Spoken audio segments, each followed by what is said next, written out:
সরকার পরিচালনার ক্ষেত্রে জ্ঞানী এবং দেশপ্রেমিক শিক্ষিত মানুষের অবস্থান নিশ্চিত করা আরকি। যেটা জিয়াউর রহমান সাহেব ডেফিনিটলি করেছিলেন এবং খুঁজে, খুঁজে বের করেছিলেন শিক্ষিত লোক। এবং উনি বলেছিলেন যে শিক্ষিত ও মানে দেশপ্রেমিক ছাড়া রাষ্ট্র পরিচালনা খুব টাফ। উনি এই কথাটা বলেছিলেন। তো আমি বিশ্বাস করতে চাই আ যে তারেক রহমান সাহেব যিনি আ আপনার দলের ভারপ্রাপ্ত চেয়ারম্যান, উনারা যদি সামনে ক্ষমতায় আসেন, উনি উনার বাবার মতো, উনার মায়ের মতো আ আ একদম আ শিক্ষিত, দেশপ্রেমিক, প্রাজ্ঞ এবং রাষ্ট্র পরিচালনায় অভিজ্ঞ অ্যা এমন আ তরুণ হোক আর প্রবীণ হোক, তাদেরকে সরকার পরিচালনার সুযোগ দেবেন। তবে ডক্টর আনোয়ারুল করিম একটা চমৎকার এবং খুব আমি অত্যন্ত একটা প্রশ্ন এড করি, বাস্তব এই যে ভিত্তিক কথা বলেছেন। যে ট্রাম্প এখনো প্রেসিডেন্ট কিন্তু ইলেক্ট হলেন কনফার্ম বা না যে এই বিএনপি ক্ষমতায় আসবে কিনা। এটা একটা উদাহরণ আপনাকে আমি বলছি। ৯০ সালে এরশাদ বিরুদ্ধে আন্দোলনের পরে যখন ইলেকশন ক্যাম্পেইন হচ্ছিল, যখন বেগম জিয়া এবং শেখ হাসিনা ইলেকশনের জন্য প্রস্তুতি নিচ্ছিলেন এবং ইলেকশনের ক্যাম্পেইন করছিলেন, নির্বাচনী প্রচারণা করছিলেন। তখন এরশাদ বিরোধী আন্দোলনের পরে আমার পেশাগতভাবে আমি একটা প্রতিষ্ঠানে ছিলাম এবং আমার এই ইলেকশনটা ফলো করতে হয়েছে। আমি আ ইনফেক্ট শেখ হাসিনার মানে আ ডিউটিও করেছি। ইলেকশন ডিউটি যেটা মানে ইলেকশনের হুম, যেটা আমি একটা সংবাদ মাধ্যমে ছিলাম তখন। তো আমার মনে আছে যে জনাব নাসিম, প্রয়াত নাসিম, মোহাম্মদ নাসিম উনি তখন আওয়ামী লীগের তথ্য সম্পাদক ছিলেন। আমির হোসেন আমু, আ তারপরে আব্দুর রাজ্জাক এবং আওয়ামী লীগের জাহাঙ্গীর কবির নানক, ওরা তো ছোট নেতা। আ আরো বেশ কয়েকজন যারা আওয়ামী লীগের ১ম সারির নেতা ছিলেন। জনাব ইভেন কুদ্দুসী জিল্লুর খোদা, রহমান সাহেবের আপনার কথা বলছি। জনাব আ কুদ্দুসী জি, খোদা, আপনি শুনছেন আমাকে? আমার জি। শুনছেন? হ্যাঁ, শুনছি, শুনছি। জি, জি। আপনার টক হ্যাঁ, শো থেকে তখন অনেকে উনারা আপনার ফোন নাম্বার, টক শো থেকে অনেকে আপনার ফোন নাম্বার আ চাচ্ছে। আর আমি অনেকে আমি আমি আপনাদেরকে শুভেচ্ছা দিচ্ছেন, ফোন নাম্বার দুজনকেই দিচ্ছি। কমেন্ট জি, করছেন, জি, জি, তাদেরকে জি, ধন্যবাদ। জি। বলেন। ওকে। জি, আমি যেটা তখন আ আ আমি যেহেতু উনার সাথে ক্লোজ ছিলাম, উনাদের সাথে প্রফেশনাল কারণে।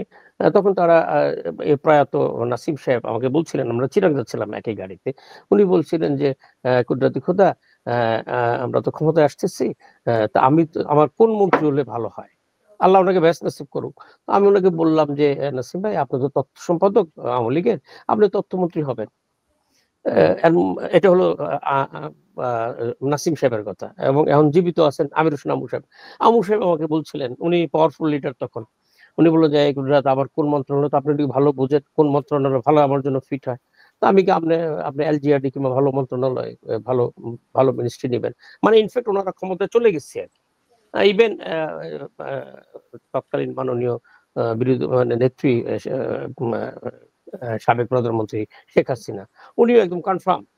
উনি তো বিবিসির সাথে বলেই ফেলেছিলেন যে বিএনপি ১০ থেকে ২০ টা সিট পাবে। উনি সরকার গঠন করবে। তবে এটাও ঠিক বিএনপিও তখন মনে করেছিল তারা প্রধান বিরোধী দল হবে। কিন্তু জনগণের মনের কথাটা আ বিএনপিও বুঝতে পারে নাই, আওয়ামী লীগও বুঝতে পারে নাই। জনগণ কিন্তু তখন ওই যে বিএনপি আনোয়ার ক্ষমতায় করিমের নিয়ে কথায় আসছিল। আসলো। ইয়েস। এই ওইটাই হ্যাঁ, বলছি। হ্যাঁ, হ্যাঁ। ওই কথাটাই আনোয়ার সাহেব যেটা বলছিলেন, ওই কথাটাই আমি বলছি। হুম, যে হুম। আপনি যেটা ইলেকশন হতে আমার ধারণা আপনারা যে আরো দুজনে আজকে ৩ টক থেকে শোতে ৪ এত বছর সুন্দর লাগবে। কথা তে বলছেন না, আই তে am proud of you ৩ guys. থেকে ৪ বছর লাগবে। এই ৩-৪ বছরের মধ্যে আরো ৩ বছর পরে বিএনপির জনপ্রিয়তা থাকবে কিনা এটাও কিন্তু প্রশ্ন। ঠিক আছে? আর আনোয়ার করিম ইয়েস। সাহেব যেটা বলছিলেন যে বর্তমান বৈষম্য বিরোধী ছাত্র ঐক্য যারা এই আন্দোলনের অন্যতম অংশজন বলে নিজেরা দাবি করেন, আমিও তাদের দাবির সাথে একমত অনেকটা। আ আ উনারা একটা রাজনৈতিক দল গঠন করবেন কিনা স স সংগঠন গড়ে তুলেছেন। সংগঠনের ঘোষণাও দিয়ে দিয়েছেন। পরবর্তী পর্যায়ে এবং স্টেপ হলো একটা দুজনকে বলি, সো পরিপূর্ণ far they doing a great. পা এই বাচ্চাগুলা হ্যাঁ, গ্রেট করছে এখন। হ্যাঁ। পরিপূর্ণ রাজনৈতিক দল যদি তারা তৈরি করে এবং তারা যদি ইলেকশনে যায়, সেক্ষেত্রে ইলেকশনে বিএনপির জয়ের সম্ভাবনা কতটুকু? এটাই ডক্টর করিম বলছিলেন। Right, right. এটাই বলেন। আমার প্রশ্ন। তো আমি যেটা মনে এই করি যে আপনার আমাকে একটু ফ্লোর দেন। আমি ফ্লোর চেয়ে নিচ্ছি আপনাদের থেকে। আপনাদের কেমিস্ট্রি দুজনে খুব ভালো। আমি আরেকটা টক শো আপনাদের দুজনে নিয়ে আসবো, যানজট নিয়ে। আচ্ছা, আমি আনোয়ার করিমের কাছে যাচ্ছি। এই যে একটু আগে আপনারা বললেন যে কে ক্ষমতায় আসবে, দ্যাটস এ গুড সংস্কার পয়েন্ট। যে আমরা কেউই বলতে পারি না যে কে ক্ষমতায় আসছে। কেউ বলতে কূটনীতির কথা যেটা বললেন ডক্টর করিম, আমি তখন ঢাকায় জাপান থেকে এসে, এবং আমি খুব ইনভলভ ছিলাম এই 91 নির্বাচনে, একদম ফিজিক্যালি। আমি দেখেছি হি ওয়াজ রাইট কূটনীতির কথা, যে খালেদা জিয়ার টিম, আমি তারেক রহমান সহ ওনার অফিসে পোস্টার বিলি করেছি আমি ওই সময় বনানী অফিস থেকে। আই হ্যাভ উইটনেসড একদম ফিজিক্যালি। আমি জাপান থেকে টকবকা লোক আসা তখন, আমি বেশ ভালো অবস্থা তখন। তো আমার সুযোগ হয়েছিল তারেক রহমানের সাথে বন্ধুত্ব হওয়ার। আমি ওখানে গিয়ে আমি ওনার সাথে কাজ করার সুযোগ করেছি, কিন্তু কোনো দলীয় নেতা ছিলাম না তখন, কর্মীও ছিলাম না ভাই। তখন কূটনীতির কথা যেটা বললেন, বিএনপি আমি যেখানে হেডকোয়ার্টার ওখানে বসে দেখেছি তারা 80টা সিটের বেশি আশা করে নাই। কিন্তু আমি রেকর্ড বলছি, যখন 100 সিট হলো তখন আমরা ছুটি পেলাম বাসায় যাওয়ার, ভিক্টরি সাইন দিয়ে। ঘুমের থেকে উঠে দেখি বিএনপি তখনও কিন্তু মেজরিটি হয় নাই, যে সংখ্যাগরিষ্ঠ সিট নিয়ে গিয়ে আছেন ক্ষমতায় যাওয়ার দ্বার প্রান্তে। আমি তো হতভম্ব এই জন্য বলছি। এবং আমার খালাকে, মিসেস খানকে খালেদা জিয়ার সাথে দেখা করার ব্যবস্থা করে দিয়ে তারপর দিন সকালবেলা, এবং জনাব তারেক রহমানের মাধ্যমেই এই মিসেস খানকে আমি দেখা করে খালেদা জিয়ার সাথে সুরভির একটা ফুলের তোড়া নিয়ে আমার খালা দেখা করে আসেন বেগম জিয়ার সাথে, যে এত খুশি হয়েছেন ওনার স্কুলের পক্ষ থেকে তার শুভেচ্ছা দিয়ে আসছিলেন। তখনও কিন্তু ঘোষণা হয় নাই, তখন মেজরিটি প্রধানমন্ত্রী হবে নিশ্চিত হয় নাই তখনও। এখন কেন বলছি কথা ওয়াজ রাইট, যে বিএনপি নিজেই ভাবে নাই যে বিএনপি ক্ষমতা আসবে, রাইট, জনগণ পাল্টে দিছে সব। গো হেড আমার করেন, গো হেড আপনার। আপনি কিন্তু এই মাত্র 10 মিনিট সময় আছে, 5-7 মিনিট, আপনি কিন্তু যানজট নিয়ে এখন একটু কথা বলেন প্লিজ। আচ্ছা, আমি টপিক চেঞ্জ করছি, যানজট নিয়ে কথা বলি। যানজটটা বাংলাদেশে একটা অ্যাকিউট সমস্যা। এরকম সমস্যা নিয়ে আমাদের দেশে চলতে পারে না। আমাদের ঢাকা সহ সারা বাংলাদেশের যে যানজটের যে একটা সমস্যা রয়ে গেছে, এটাকে একটা কম্প্রিহেন্সিভ মাস্টার প্ল্যানের মাধ্যমে, আমি খুব সরে যাচ্ছি, কম্প্রিহেন্সিভ মাস্টার আপনি প্ল্যান। ডক্টর প্রফেসর ইউনূসের মতো 000 মতো আপনি 3টা পয়েন্ট দেন আজকের অনুষ্ঠানে প্লিজ। হ্যাঁ, তো একটা ফার্স্ট পয়েন্ট হলো যে এই আমার দেশের যে টোটাল যে ট্রান্সপোর্টেশন নিডস কি, সেটাকে আগে আইডেন্টিফাই করতে হবে। এই লিস্ট করার জন্য একটা সার্ভে করতে হয়।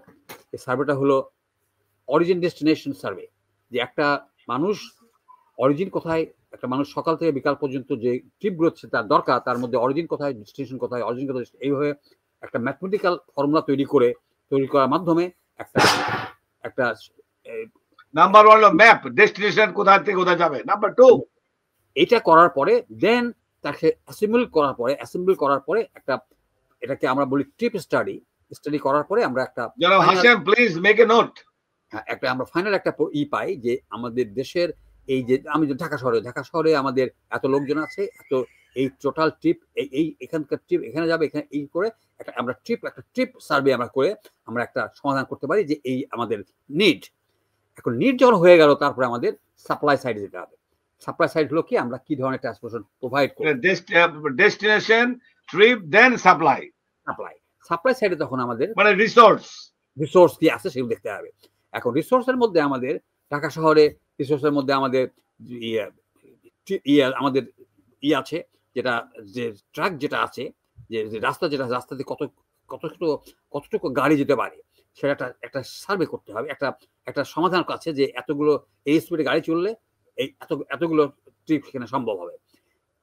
একইভাবে যদি আমরা বাস যাই, তাহলে বাস ট্রানজিটের মাধ্যমে কতগুলো লোক সেখানে যাবে। এরকম করার পরে আমরা একটা ট্রিপের যেটাকে ট্রিপ অ্যাসাইনমেন্ট বলে, অ্যাসাইনমেন্ট মাধ্যমে আমরা করতে পারি যে এই এতগুলো ট্রিপের মাধ্যমে আমরা এই সমাধানগুলো করতে পারি। এই যে ট্রিপ নিডস এবং ট্রিপ সাপ্লাই, এই দুটোর মধ্যে সমাধান নিয়ে আসার পরে দেন আমাদেরকে চিন্তা করতে হবে যে আমরা কিভাবে এস্টাবলিশ করব। তারপরে আমাদের এস্টাবলিশের মধ্যে কি দাঁড়ালো, এখন যদি আমরা যখন এই ডিভিশন আসবে, এর মধ্যে আমি কিন্তু আপনার পয়েন্টগুলো খুব মনোযোগ দিয়ে শুনতেছি, কিন্তু শোনেন। আচ্ছা, যখন আপনার কি দাঁড়ালো, যখন আমি নিশ্চিত হয়ে গেল, তারপরে আমরা অ্যাসাইনমেন্ট করে আমরা দেখলাম যে কি লাগবে, দেন আমাদের সাপ্লাই সাইডে আসলো। সাপ্লাই সাইডের পরে আমরা কি আমাদের রিসোর্স আছে সেগুলো আমরা অ্যাপ্লাই করলাম, করার পরে কি আর বাকি নিডস কি, সেটাকে আমাকে এস্টাবলিশ করতে হবে। যেমন ধরেন ঢাকাতে বেল্টওয়ের চিন্তা করি, বেল্টওয়ে এবং সারা বাংলাদেশের যে এটা আপনি আমাকে 10 বছর আগে বলেছিলেন। ইয়েস, বলেছিলাম, সেই জিনিসটা আজও আবার বলছি যে বেল্টওয়ের মাধ্যমে আমরা ঢাকা শহরের যানবাহন ব্যবস্থা করতে পারি, যে একটা মানুষ যখন বেল্টওয়ে ঢুকবে, ঢুকে সার্কুলার চলবে, চলার পরে দেন আরেকটা জায়গাতে পয়েন্ট বেরিয়ে তার স্টেশনে চলে আসবে। আমি